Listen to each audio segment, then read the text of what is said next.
Hello everyone, this is Alan and it is 3:08 p.m. in Adelaide, South Australia, and I've been going through chapter 4 from the book of Genesis, and it's really interesting because in this chapter for the first time a human being hurts another human being. Hurts is a softened word. I am meant to say killed.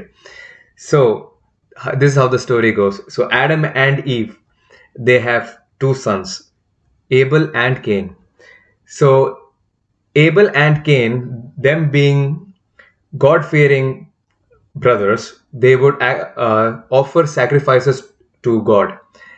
And now, every time if Abel made any sacrifice, Lord God would accept it, but not Cain's. And he would start growing resentful because of how Abel's sacrifices are accepted and not Cain's.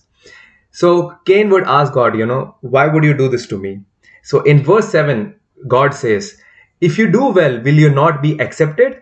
And if you do not do well, sin lies at your door, and its desire is for you, but you shall rule over it.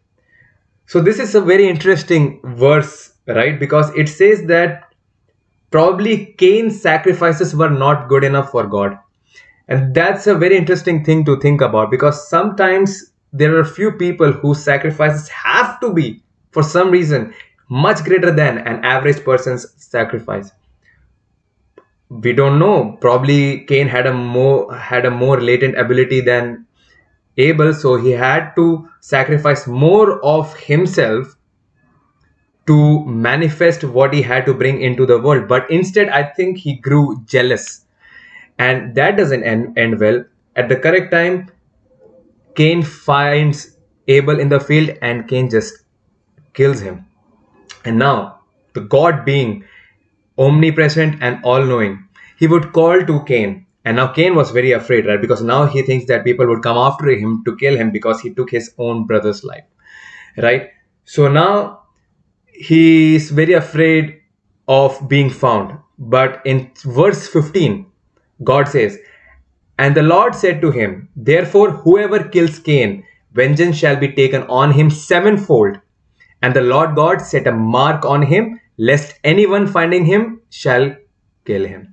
So what happens is now Lord grants Cain an ability, or let's say a blessing in some sense, where if anyone who finds Cain and if they kill Cain, vengeance will be taken on them 7 times of what Cain did to Abel.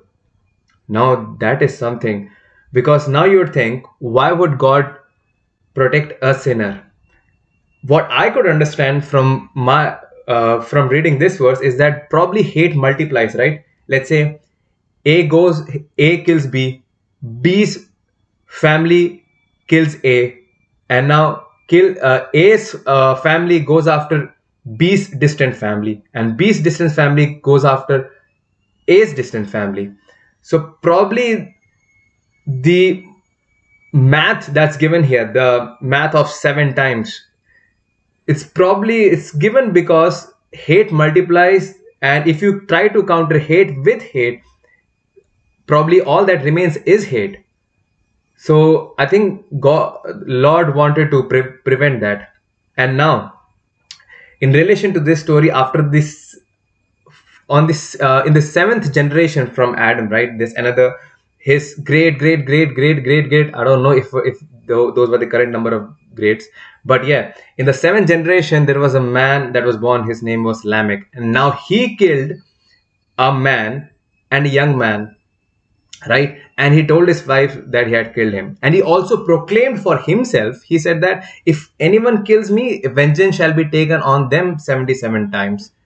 Now the math of 77 comes from him being the seventh generation since Adam, but it doesn't say in the chapter whether if whether that proclamation was made, was a promise from God, or was it something that he just proclaimed for himself. So that's a bit weird, probably because he also understood that hate would eventually lead to more hate. but it's not something that should shield the criminals, right? Like you can't go out, do something that's bad, and just proclaim and just just tell them that vengeance is going to be taken on you 77 times. It's not like that. But probably you reform. I think that's how the human story goes. You make mistakes, and then you put down some principles and values which stop you from committing those acts in the future. And I think that's the self corrective behavior that's instilled in every human being. So that's my thought on Genesis chapter 4. Thank you.